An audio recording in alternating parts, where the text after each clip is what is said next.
Annyeonghaseyo. Hi, I'm Jessica Lane, but you can call me Jessie.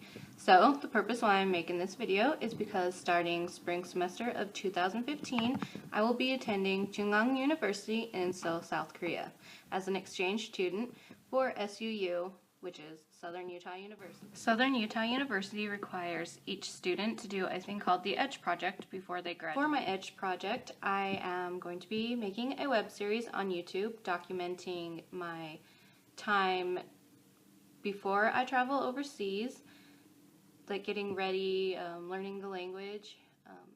Then my web series will follow after I land in South Korea, and I am going to document my first impressions of the culture, language, people, education, just kind of everything that I'm going to soak in at the very first. After studying abroad for 1 year, I will return back to the States where I will document my lasting impression of South Korea.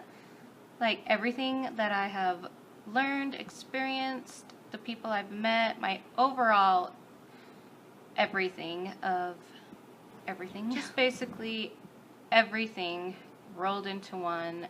Maybe I'll tell you guys where I prefer to live here in the States or in South Korea. So while I'm there, I would really like to document everything that's gonna go on in my life. School, friends, the activities I got to do, the places I've got to see or will get to see. I want to really just basically my whole life. I am a communications major in media and film. So this web series kind of goes along, you know, basically with my degree. This is the first web series I have ever done, basically ever. I've never done anything like this, so it's new, so I apologize.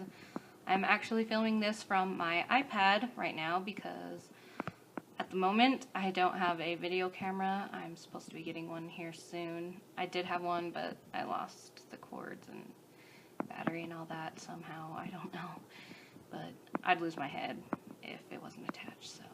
So I guess I will tell you a little about myself. I am 28 years old. I know I look really young, but I was born April 14th of 86. I'll show you my driver's license one of these days. If you don't. I am currently living in Cedar City, Utah, obviously because I'm attending Southern Utah University. I am a nail technician. I work at a salon called Creative Touch. I do nails.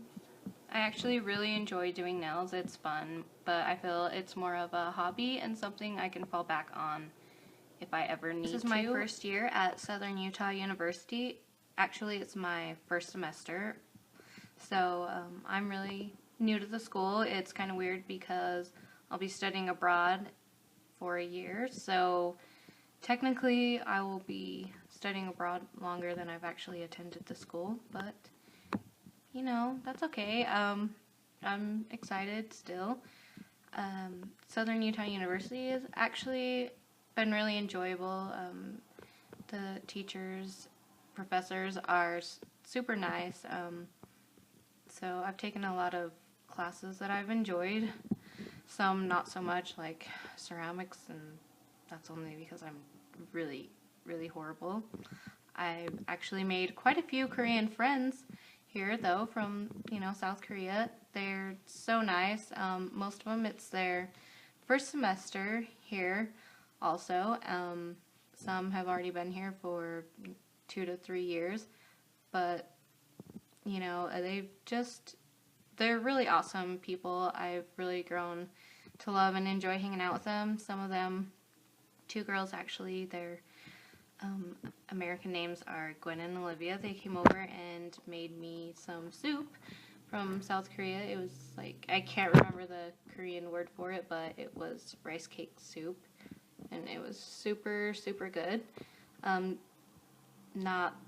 Last night I actually tried a cucumber kimchi and a radish kimchi, and I've tried cabbage kimchi before, and so far I really like all of them a lot. They're a bit spicy, but the spice is good. It's not overpowering like some foods. I actually had a friend from Thailand, and well, some of the food there that she gave me, I couldn't even eat. It was just so spicy. Ramen noodle pack, I just wanted to die. Oh, horrible. But, you know, it was really nice of her to give them to me anyway. So, how I got into Korean culture was I originally attended Dixie State University, which is over in St. George, Utah. I studied the Japanese language there because I was really into Japanese stuff. I really love all of Asian cultures, really. I think they all just have something really awesome to offer, and you know, I've met a lot of people from different parts of Asia, like Taiwan, Thailand, China, places like that, and I just really enjoyed them all. But while I was attending Dixie State, I took Japanese for 2 semesters, and I really I wanted to use videos like movies, music, and all that to help me learn the language, because a lot of people do. It's really useful listening and hearing it all the time. So I began to search for a Japanese stuff, basically, and everything I seemed to come across was Korean TV shows, like dramas, K-pop, because it's just become so huge. But I was just like, oh, I'm just gonna, you know, watch something, see what happens, and I just really fell in love with it. It was just great, and I was like, oh, but you know, I gotta learn Japanese and all stuff. But then in the back of my mind, Korean everything was just there, and just like, well, you know, I'll just watch a little, but you know how those things go, a little leads to a lot, and I found myself watching and listening to everything Korean. I just liked it that much, and I really did like Japanese, and I really still would like to learn it after I learn Korean, but for now I'm going to stick to Korean. It just kind of stayed in my mind. So after I transferred to Southern Utah University, I just started kind of learning it on my own. They don't offer Korean at my university, so it's kind of been a challenge, but I do, like I said, have some South Korean friends, so that's really helped a lot. It's been nice. So a little more about myself. I grew up in a small area near Bryce Canyon National Park in Utah. I attended a high school called Bryce Valley High, and I recently had my 10-year graduation, and just really enjoyed it. It was over at Lake Powell. Let's see. My parents are actually divorced. My mother is from Salt Lake City, Utah, and my dad is from Lima, Peru. So I am with my mom and dad's first marriages with each other. I have 2 older sisters, a younger sister, and 1 younger brother. But when my parents divorced and got remarried, my mom, she never had any more kids. I don't blame her. There was already 5 of us. And my father, he had 3 more sons. So, yeah, I have a huge family, but I love them all. I'm actually really glad I have a big family. I see families who have 1 or 2 kids, and I just kind of feel bad for them. I mean, I'm sure they don't mind, but I have 2 dogs. They're both pugs. One is fawn and the other is black. My fawn pug is a female. She's 10 years old. Her name is Bubbles. And my male pug, who is black, his name is Buddy, and he is 5 years old. I've actually been starting a weight loss program that I'm just kind of making up myself. I'm just kind of winging it. I really would like to lose some weight because South Korean people are very, basically for the most part, small and petite. I've watched quite a few videos where girls have said they went over and it's really hard for them to find clothes to fit into.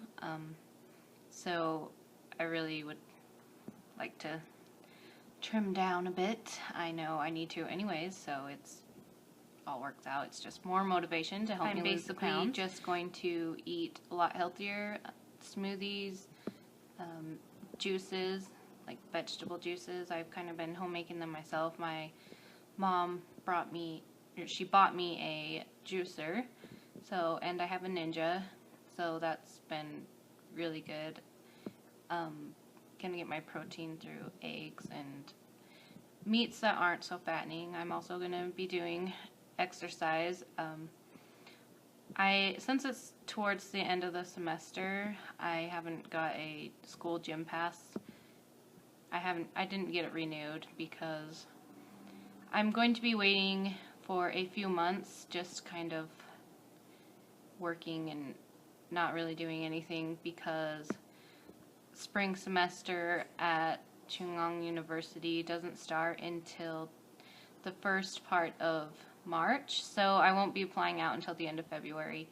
And here at Southern Utah University and most universities in the States, they start in January for spring semester. But I'll be good. I'm just going to hang out and lose some weight, study language really well, and probably thinking about getting another job, a part-time job, because I won't be able to work while I'm over there, which I would actually prefer because I don't know how overwhelming everything is going to be once I do get there.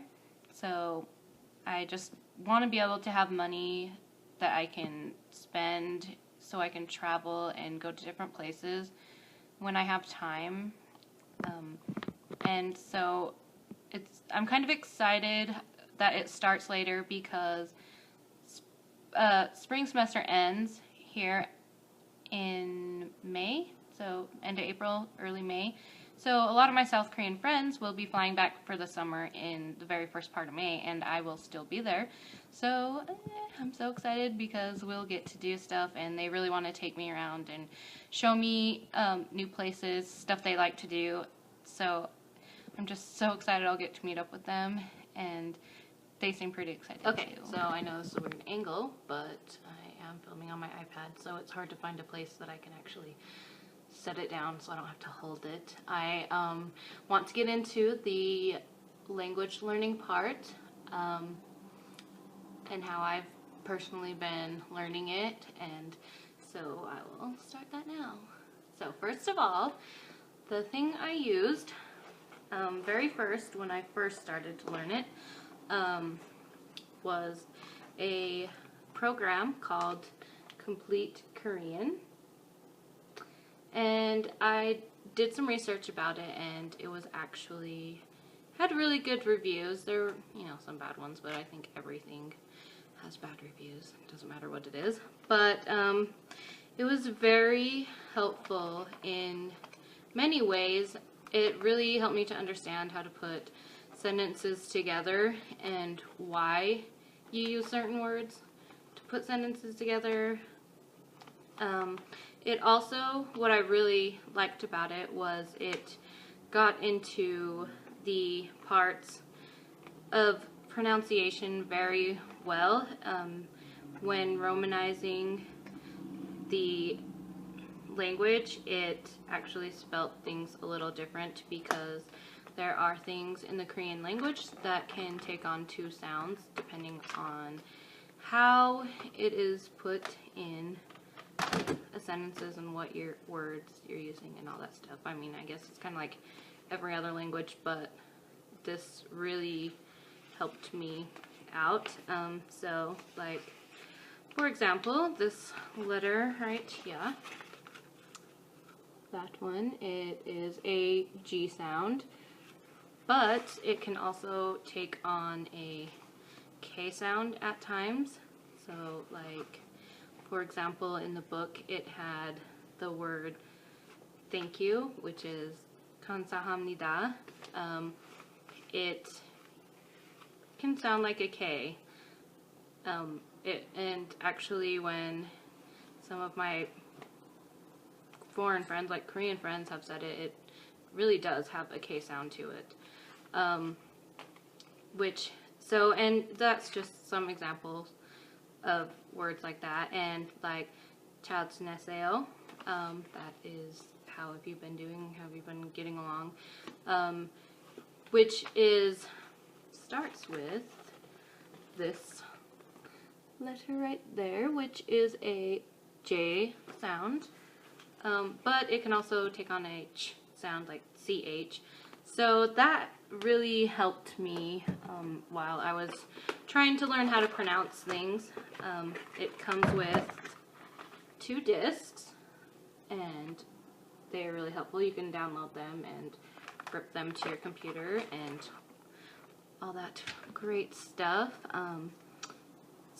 And I think I mostly give tribute to that for my pronunciation because my Korean friends have told me I have very good pronunciation.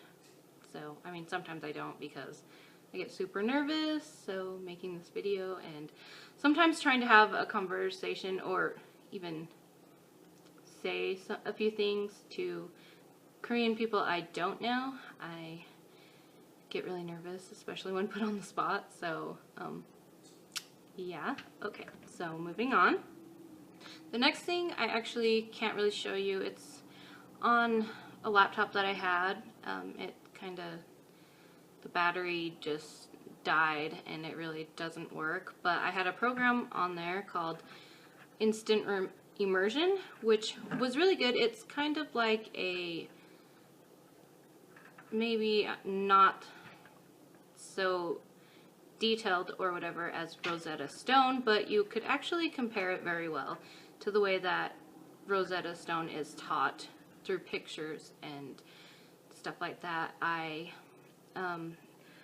did a Rosetta Stone trial, and honestly, there really wasn't much of a difference when I used it, and honestly, Instant Immersion was about maybe $60 compared to the $500 for the Korean, like all the packages of Rosetta Stone.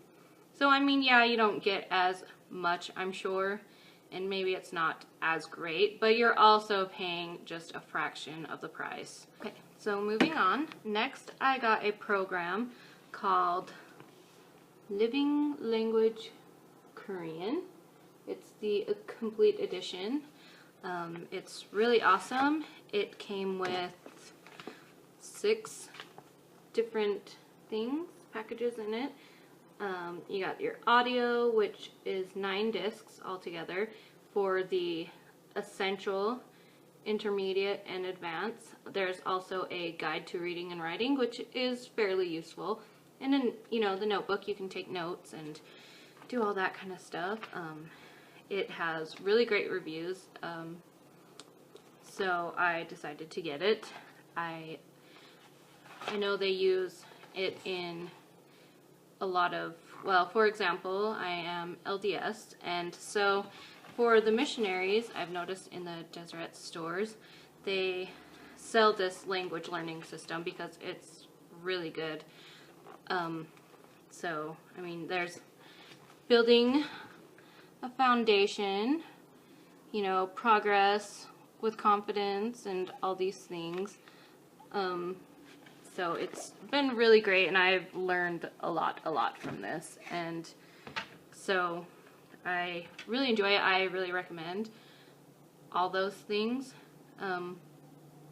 especially I think the complete and the living language has been great. And okay, so last thing I have is a book called Yes, You Can Speak Korean. And the reason why I got this book, I was actually in the library and I came across it, this book, and it's really just elementary language learning stuff. Like, I'll show you.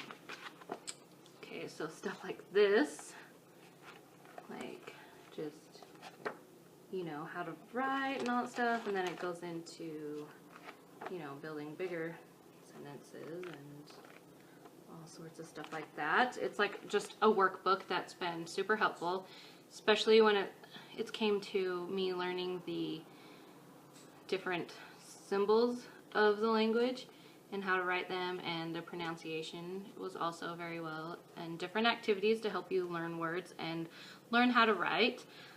The reason why I have so many different things is I'm not saying that one program isn't going to work for you, but I think, of course, programs are all built in different ways for different kind of people to learn things, and everyone learns in a different way. And so I believed by buying multiple outlets of learning it on your own that you are going to have you have more resources. So some things you're going to learn better from one book or program, and other things you're going to learn better from a different one.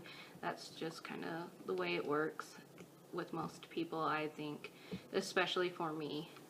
So also I've got different language learning apps on my iPad, and honestly for me, I never stick with them, so they don't really help me so much. I mean, I'm sure it's different for everyone, of course, and they might work for you, but language apps really didn't work for me.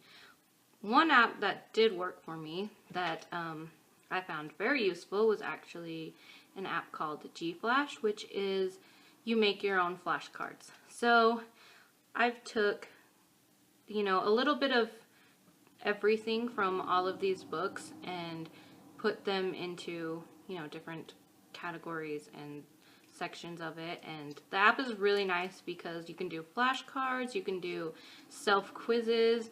There's also one that is a multiple choice, so it'll give you the word and then give you multiple choice questions of different ones. So that's been really nice.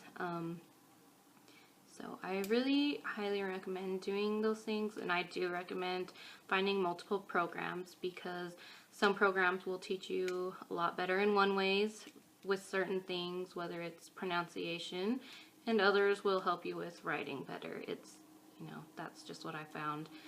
So anyways, I guess I will end this video. I hope this is useful. I know it's mostly just me blabbing on about my life, but I really am looking forward to doing this web series, and it'll get a lot better. I'm just, like I said, new to this. I've never done this before.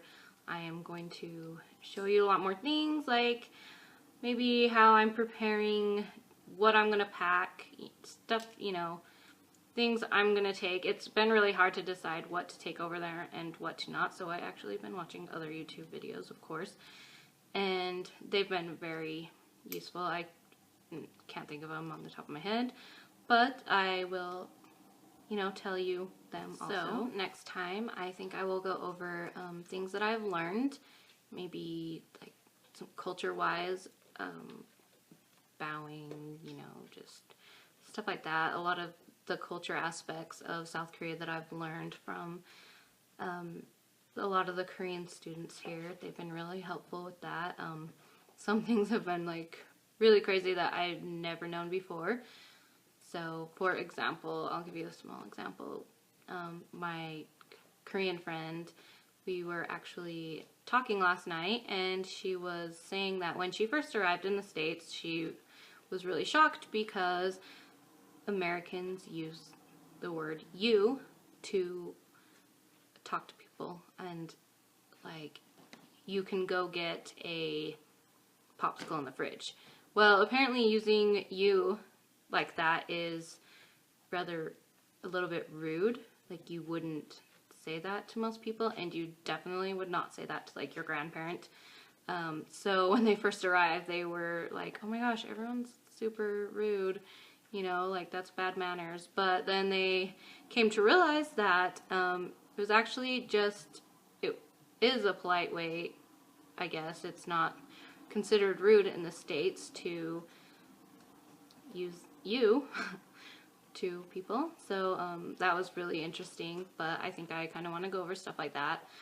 Stuff that I've learned, I'll make a list and go over them. And so when you go over, you will know, different things like that.